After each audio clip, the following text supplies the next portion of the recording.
Welcome to this explainer. Today, we're jumping straight into what is absolutely the summer's most explosive football transfer rumor.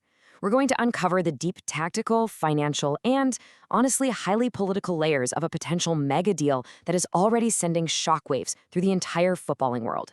160 million euros. Just let that sink in for a second.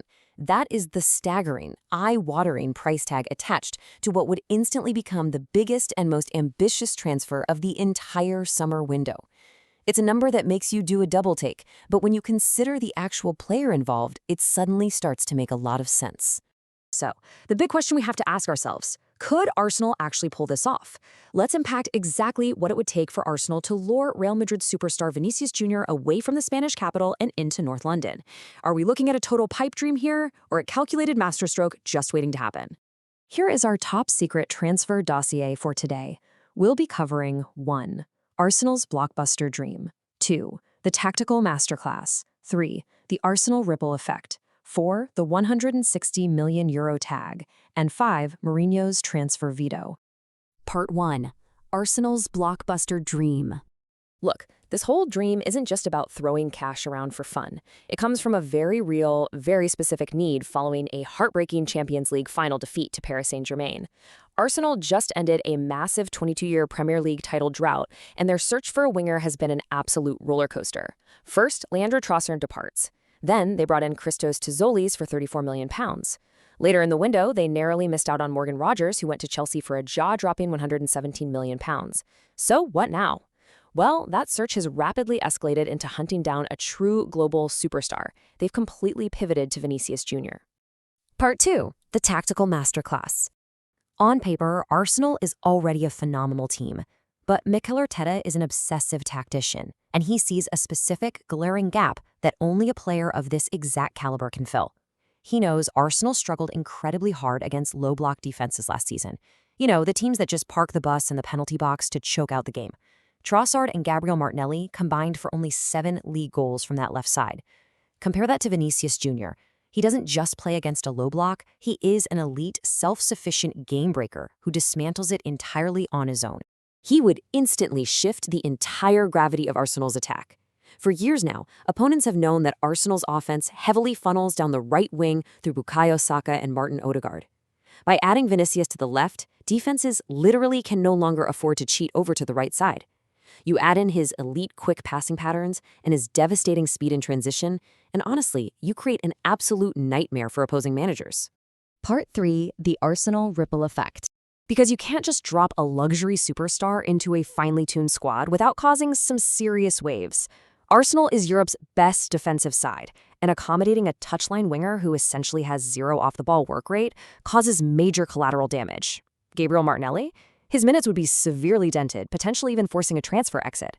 The new £34 million man, Christos Tzolis, instantly becomes a bench player designated for late cameos.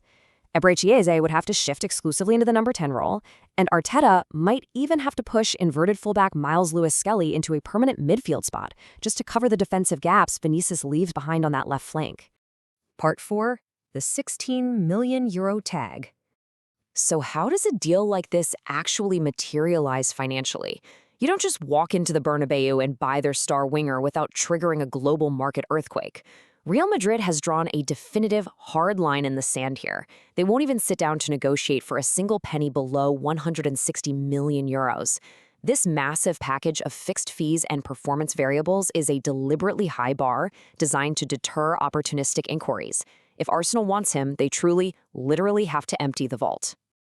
Let's look at the market mechanics and see how this builds, because Arsenal's move entirely depends on someone else's business. Arsenal cannot sign Vinicius until Real Madrid successfully signs RB Leipzig's Yan Diomande. Madrid needs the replacement completely secured before they even consider letting their Brazilian superstar board a flight to London. This Diomande domino is where it gets absolutely crazy. Madrid has already aggressively hijacked PSG and Manchester City to secure a green light on a 5-year personal deal with Diomande. But RB Leipzig is demanding over 100 million euros, flat out rejecting Madrid's opening bid of 90 million plus 10 million in add-ons. So until Real Madrid meets that staggering valuation and knocks over this first domino, the Vinicius deal is completely frozen in place. Part 5. Mourinho's transfer veto. Let's just pretend for a second that the finances get sorted, And that Leipzig domino falls perfectly. Arteta is famously demanding extreme ambition from his club hierarchy, stating they need to be very, very ambitious, very fast, and very smart. But that incredible ambition is currently running straight into a brick wall named Jose Mourinho. He's back in the dugout at the Bernabeu and calling the shots as the massive final boss standing in Arsenal's way. Mourinho has officially put his foot down, issuing a strict not-for-sale veto to the Madrid board. He demands absolute stability. He views Vinicius as a non-negotiable piece of his core trio, right alongside Kylian Mbappe and Jude Bellingham. This is particularly fascinating, right? Given the highly publicized, strained relationship between Mourinho and Vinicius over the recent Gianluca Prestiani row. But knowing Mourinho's legendary stubbornness, winning always trumps personal friction. Adding fuel to this fire is the absolute chaos going on behind the scenes. Entering his final contract year, Vinicius is demanding wage parity with Kylian Mbappe's monumental salary. Real Madrid is terrified of destroying their carefully balanced wage structure, creating a really tense standoff that has halted renewal negotiations entirely. For anyone watching closely, especially if you're an Arsenal fan, this specific contract deadlock is exactly why the club feels there's a tiny crack in the door, a slight window of opportunity to strike. So, this leaves us with the ultimate question. With contract talks completely stalled over these Mbappe-level wage demands, an eye-watering €160 million price tag, and Mourinho stubbornly digging his heels in, where does this leave us? Are we witnessing the start of the craziest, most complex transfer saga in recent memory? Or is this just an impossible football fantasy destined to stay entirely on the tactical drawing board? Let that sink in, and we'll see where the dominoes fall.